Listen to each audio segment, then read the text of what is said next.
Released by Square Enix for the 3DS in 2014, Bravely Default is strangely a Final Fantasy spin-off that manages to be better than any recent title in the series. I highly recommend it for fans of old school RPGs, but also to new school RPG fans because it's pretty accessible. Bravely Default revolves around four young heroes: the Wind Vestal, Agnes Oblige, who finds the Wind Crystal consumed in darkness; a mysterious vagrant named Ringabel with no memory of his past; Adia Lee, the Duchy of Eternia, who is sent on a mission to protect the world from a great evil; and a youth named Tiz Arrier, who witnesses his brother and his hometown being swallowed up by a great chasm.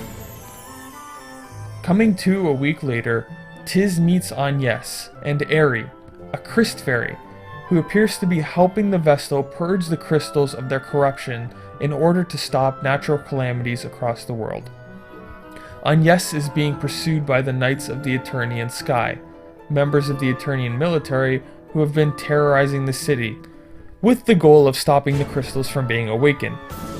Though Agnes refuses his aid at first, Tiz manages to convince her to let her join the quest.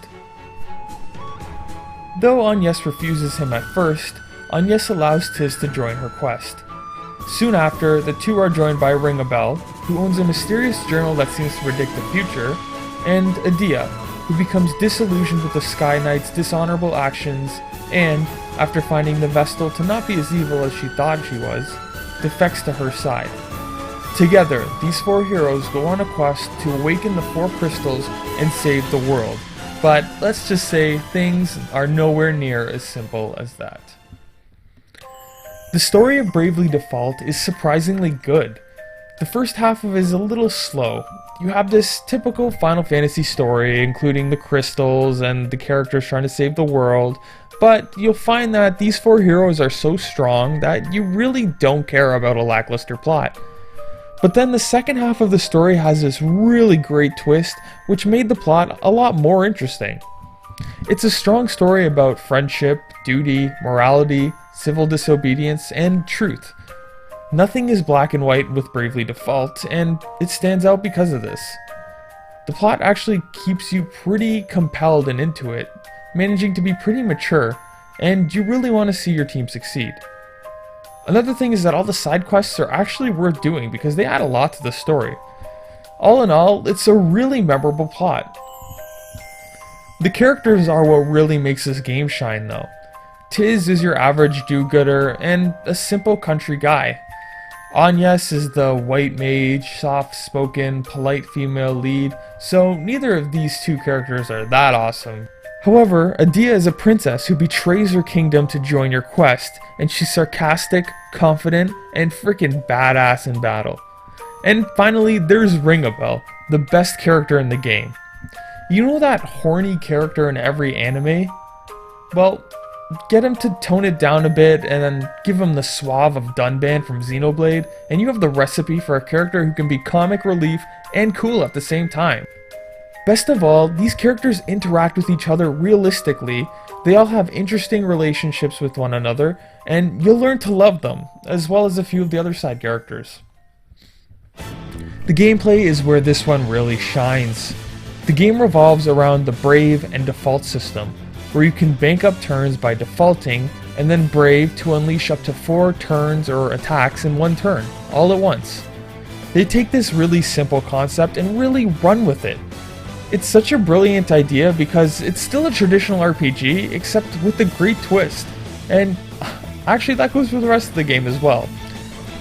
The second most notable thing about the game is the job system, where you can choose to combine jobs and abilities and get dozens of unique classes so you can fight the way you want to. Do you want a singing monk? You got it. Want a pirate with ninja skills? Why not? You want a vampire who wields a katana? It's there. Do you want a merchant who uses a stick? Why do you want that? Anyway, the best thing about this game is that you can play it the way you want. The 4 characters do have some similar base stats, but you can really just do anything, any kind of combination you want, and never play the game the same way twice. Also, this gives the game a lot more strategy, because you can't use the exact strategy that'll work on more than one boss or two. You really have to change things up, use your passive skills wisely, use special attacks, etc. The special attacks were really cool, especially because you can name them. My special attack was the Fondle, and I assure you it is very deadly. Another fantastic thing was that you can change the frequency of random battles whenever you want. You had these auto battles that made things go so much faster, you could speed up animations, change the difficulty, all really easily. What I loved about Bravely Default is that it's a game that really respects your time, and I love that. It's a perfect portable title. So the battles are the best part of this game, but there's so much else to do. The side quests are again fantastic, because this was the first game where I actually wanted to do side quests because they gave you new jobs to use, and they fleshed out the story a lot. You can use street passes to bring people to this village and rebuild a town, and it gives you a bunch of new items, and it just encourages you to do a lot more stuff. There's probably so many things I missed, but you get it guys, Bravely Default is awesome. However, there are a few issues I had with the game. First, it can be pretty brutal in terms of difficulty sometimes, and that is because this game has an old school mentality. You really need to be on your game to get past some of the battles on normal or higher difficulties. Also, there's the big issue people have with this game. The elephant in the room, I know for people who have played it, and that's a twist that came around halfway or so. I'm not going to spoil it, but just to comment on it, I think that it wasn't that bad. It just felt a little cheap, like they ran out of money and decided to artificially lengthen things. Still, this is a game where you won't mind putting a lot of time into it, and the story gets so interesting that I hope you won't mind. The graphics in this game are fantastic. The game is very colorful, fits into the Final Fantasy themes really well, and the locations are really memorable. I particularly like the character designs a lot, especially because you got to put them in all these different costumes, and they had these cute little expressions. The music in the game is absolutely fantastic. I really didn't pick up on how great this soundtrack was until I finished the game, and then I was hunting down songs for my iPod. The soundtrack is really varied, with this kind of Celtic, orchestral, and other kinds of themes and styles that really stick with you. The voice acting in this game is also pretty amazing. There's a lot of voice acting, which I loved, and the only thing is that you have these little party chats, definitely a lot like Tales of Symphonia, when those weren't voice acted for some reason. To conclude, Bravely Default is one of the best titles Square Enix has put out in too long, and I'm really excited that we're going to get a sequel soon. If you haven't picked this one up yet, you're really missing out, to say the least.